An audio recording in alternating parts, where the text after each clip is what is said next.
Peace, peace, family. Hope everyone's doing well out there. I'm back with another one. Shout out to the scientists. I gotta say that off rip. What I want to talk about is media and propaganda and the importance of understanding that this is a strategy of war that has been implemented upon us for hundreds of years. In the 2000s, I'll give it the from the 70s up to now, it's been amplified because of technology. So when we look at media as a strategy of war, what kind of things am I talking about? Information dissemination. You know, media influences the public opinion, meaning that media influences the mind. We are talking about mind control. Understand this, family.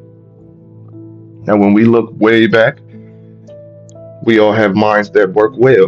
I'm sure we can point out a couple events or moments where personally we understood that media and propaganda were being used against the people, whether it be us or the people before us. Also, this one should be blatant. Media is psychological warfare. It can be employed to demoralize us or to instill fear. Propaganda shapes narratives that strengthens one side while undermining the resolve or will of the other side. So I can orchestrate how you think. Once again, we are dealing with mind control, narrative control. Yes, media controls the narrative. Mind you, family, we're speaking about mind control. So, narrative control controls the narrative via media, which allows entities to frame the conflict in a manner that aligns with their objectives, portraying the enemy as barbaric or blacks as ignorant, self destroying criminals, or framing one's own actions as just and necessary. Understand these things. This is also going into diplomatic leverage or the government, politics, etc., etc.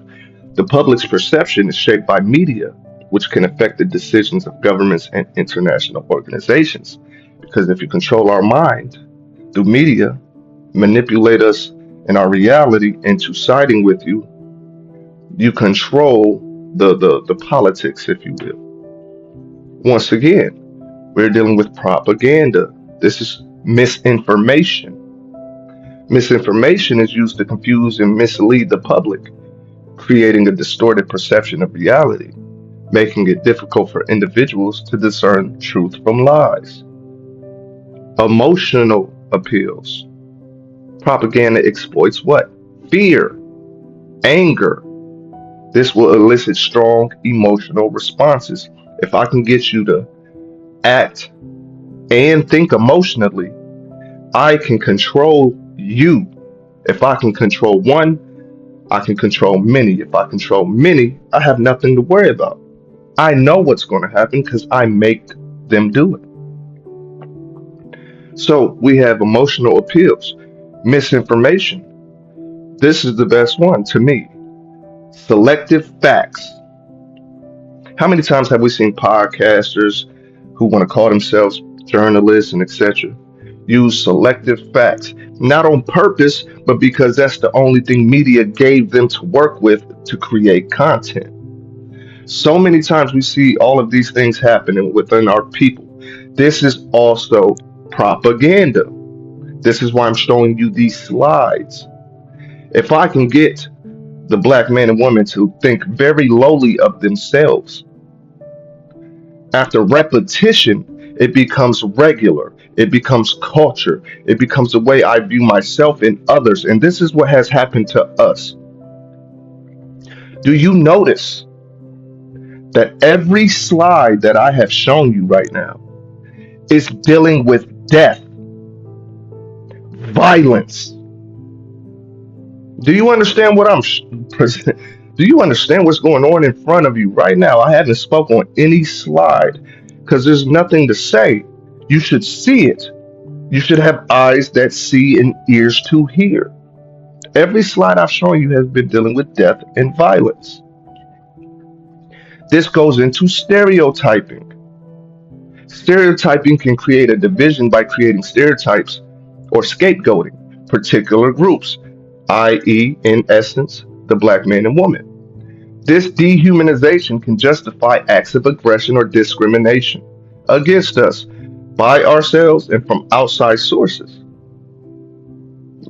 This is repetition from the earliest time that I can think of off top of my head that this was implemented. Propaganda was implemented, stereotyping was implemented, repetitions, misinformation, emotional pill was when we had our caste system. Now you can look into the India and the Dalits, the untouchables, for this caste system. And you will see that in order to have that caste system, they had to spread misinformation. They had to appeal to emotions. They had to present selective facts. They had to stereotype. And since then till now, repetition. So now we look at each other and ourselves in such a lowly manner that the death of one of ours is entertainment to us. It's intriguing to us. We want to get interested in these things because these are the things that were presented to us over time and time again until it became normalized. This is who we are, this is how we are. This is bullshit. So repetition of messages through media platforms leads to the increased acceptance of those messages. This is known as the illusory of truth effect, suggesting that familiarity can breed belief regardless of the accuracy.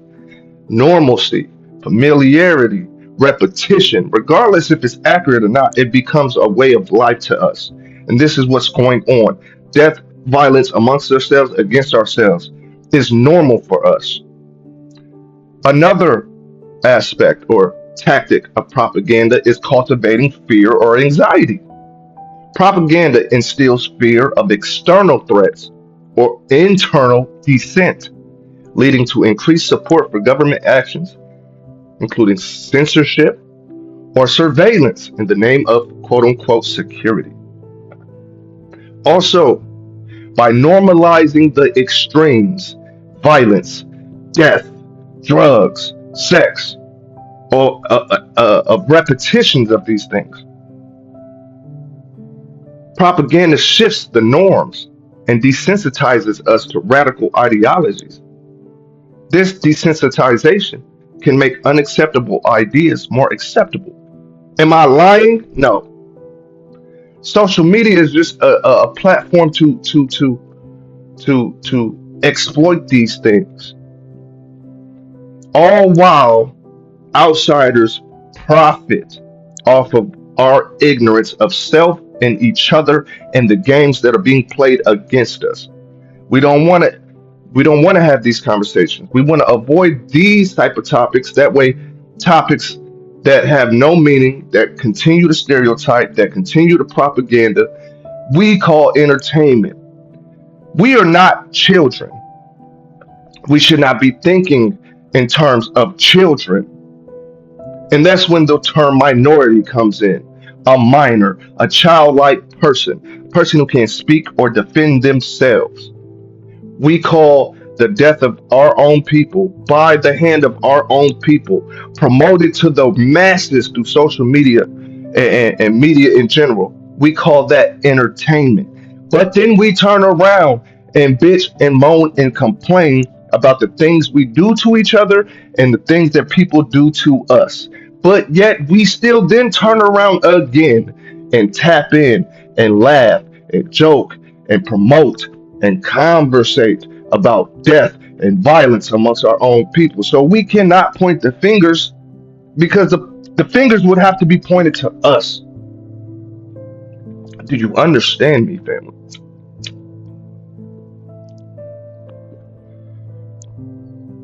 Shout out to the scientists who understand